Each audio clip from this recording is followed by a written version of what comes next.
जय श्री राम दोस्तों, वॉक पे चर्चा में आपका स्वागत। मोदी सरकार बनने जा रही है और हम सब इस बात से बहुत प्रफुल्लित हैं, लेकिन मेरा सरकार से और भाजपा के एमपी से एक बार पुनः अनुरोध, जो मैंने 2019 में भी किया था, कि मोदी जी से सीखते हुए आप लोग अपनी परफॉर्मेंस पे ध्यान दें, अपनी कॉन्स्टिट्यूएंसीज में काम पे ध्यान दें और लोगों के बीच वापस जाएं जहां वोट मांगने गए थे। अप्रोचेबल रहें, मालिक ना बने, सेवक बन के काम करें और 24 घंटे काम करें। बहुत ज़रूरी है कि जिस गति की, जिस शक्ति की, जिस पैशन की, कमिटमेंट की मोदी जी बात कर रहे हैं, वो एमपीज़ डिलीवर कर पाएँ। तो उस संदर्भ में मेरा एक सुझाव ये है कि कुछ कर्मठ डिलीवरी लेड एमपीज़ जो हैं, जैसे किरण रिजिजू जी हैं, नितिन गडकरी जी हैं, हरदीप सिंह पुरी जी हैं, ऐसे कुछ लोगों की, स्मृति ईरानी जी हैं, ऐसे लोगों की एक टास्क फोर्स बनाई जाए 10 एमपीज़ की, जो मंथली लेवल पे बाकी एमपीज़ को गाइड करे, उनको मॉनिटर करे, उनके कॉन्स्टिट्यूएंसीज में विजिट करे, 2-2, 3-3 लोगों की टीम, और इंश्योर करे कि एमपीज़ परफॉर्म कर रहे हैं on ground, on the commitments, on the deliveries, और उस परफॉर्मेंस के बारे में लोगों से लगातार बात कर रहे हैं। ये बहुत ज़रूरी है कि पहले 100 दिन के टास्क में एमपीज़ का रीबूट भी हो, क्योंकि अगर पुराने ढर्रे पे काम करते रहेंगे तो जो मोदी जी की परफॉर्मेंस की पॉजिटिविटी होती है, ये एमपीज़ के लैकलस्टर एटीट्यूड से और नॉन परफॉर्मेंस से निगेट हो जाती है। इसलिए इनको बार बार खुद ज़मीन पे उतरना पड़ता है और लोगों को बताना पड़ता है कि मैंने आपकी ज़िंदगियों के लिए क्या क्या किया। उम्मीद करते हैं 2029 में मोदी जी का सिर्फ चेहरा होगा और उनको खुद ज़मीन पे नहीं आना पड़ेगा, और शायद उनका चेहरे की ज़रूरत भी ना पड़े, सिर्फ काम से काम चल जाए। तो ये एक प्रयास होना चाहिए। दूसरा, मोदी जी से अनुरोध कि आपने सबसे ज़्यादा वोट मांगा भ्रष्टाचार के ऊपर, कि भ्रष्टाचार के खिलाफ ये जंग शुरू होगी, और जब आप बिगुल बजाएं तो सिर्फ परिवार तक ना आए, क्योंकि परिवार तो होंगे सिर्फ 1000, 2000, 5000।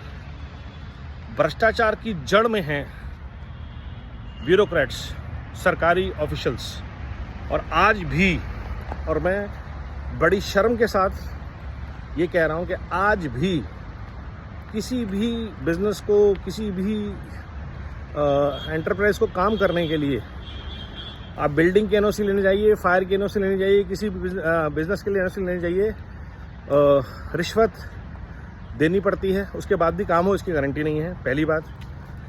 नोएडा, गुड़गांव, फरीदाबाद, जितने भी टॉप 10 मेट्रोज हैं, वहाँ पे भ्रष्टाचार की चरम सीमा है।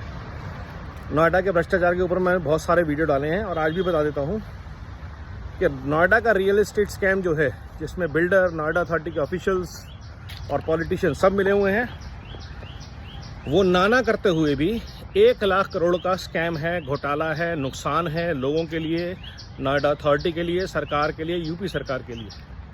और आज वो अपॉर्चुनिटी है कि पहले 100 दिन में अगर ऐसे 10 ब्यूरोक्रेटिक सेटअप्स को सरकार ने रिबूट कर दिया, उसमें जैसे बॉम्बे भी आता है, उसमें बेंगलोर भी आता है, स्मार्ट सिटीज़ मिशन में good governance, anti corruption crackdown is the must.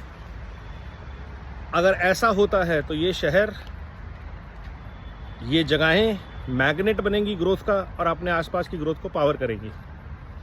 Sustainability पे फोकस रहे अगले 100 दिन में। आई एम श्योर सरकार ने बहुत सारे टास्क बनाए जिसके लिए मीटिंग चल रही होगी। जनसंख्या नियंत्रण कानून, जुडिशियल रिफॉर्म्स, भारतीय न्याय संहिता 4 जुलाई से आ ही रहा है, जैसे कुछ कार्रवाइयाँ तुरंत होनी चाहिए। भ्रष्टाचार पे क्रैकडाउन तुरंत होना चाहिए। हेल्थ के ऊपर बहुत त्वरित कार्रवाई होनी चाहिए। गवर्नमेंट यूनिवर्सिटीज़ का एक्सपेंशन बढ़ना चाहिए। नोएडा जैसी जगह में फॉर एग्जांपल एक सरकारी यूनिवर्सिटी है, गौतम बुद्ध यूनिवर्सिटी, वो भी ग्रेटर नोएडा में। ये education mafia, health care mafia Noida में कोई भी सरकारी शिक्षा प्रणाली, कोई भी सरकारी हेल्थ प्रणाली को ढंग से खड़ा नहीं होने देता।